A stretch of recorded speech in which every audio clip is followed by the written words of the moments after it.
76 years ago, on a remote Scottish island, battered by wind and rain, a man sat alone in a stone farmhouse. There was no central heating, no electricity, no comfort. Every breath he took burned his lungs. George Orwell was dying of tuberculosis. Doctors told him to stop working.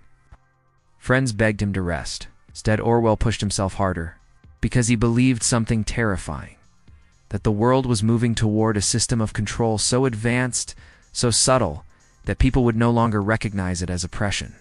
He believed the future would not be ruled by guns alone, but by language, surveillance, and fear. What he wrote there became one of the most dangerous books ever published. A book that governments banned, a book intelligence agencies studied, a book that didn't predict the future, it exposed it. This is the true story behind 1984. In 1947, Orwell moved to Barnhill, a farmhouse on the island of Jura. Jura had more deer than people. Winter storms cut it off from the rest of Britain. Mail arrived rarely. Orwell chose this isolation intentionally, wanted silence. He wanted clarity, wanted to think without interference, but his body was failing fast.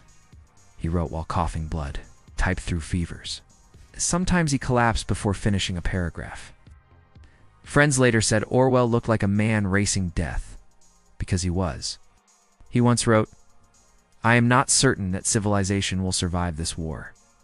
1984 was his final message to humanity. George Orwell was born Eric Arthur Blair in 1903 in British-controlled India. From birth, he stood between two worlds, privilege and poverty, authority and obedience. He attended elite schools but felt out of place. He saw cruelty disguised as discipline. He saw obedience rewarded over truth. At school, Orwell learned the first rule of power. Those at the top decide reality. This idea never left him. Unlike most writers of his class, Orwell didn't romanticize power. He distrusted it. Later, Orwell joined the British Imperial Police in Burma. On paper, the empire claimed it brought order.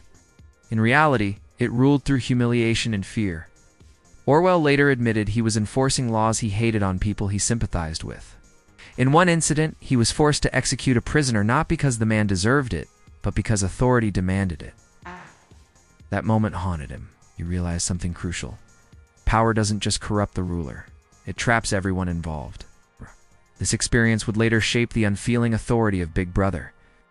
After leaving the police, Orwell rejected comfort. He lived as a tramp in London, worked in Parisian kitchens. He starved intentionally. Why? Because Orwell believed truth could not be found from above. He wrote, "The real problem of the poor is not poverty, but invisibility." This idea appears everywhere in 1984. The party ignores the proles, the common people, because the invisible don't threaten power.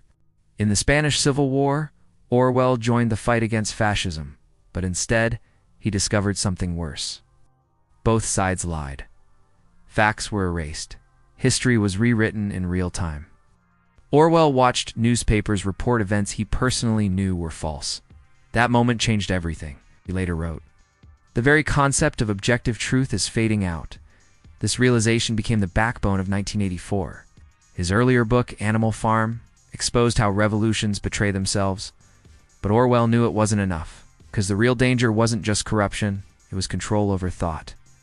He wanted to show a system where rebellion itself is impossible.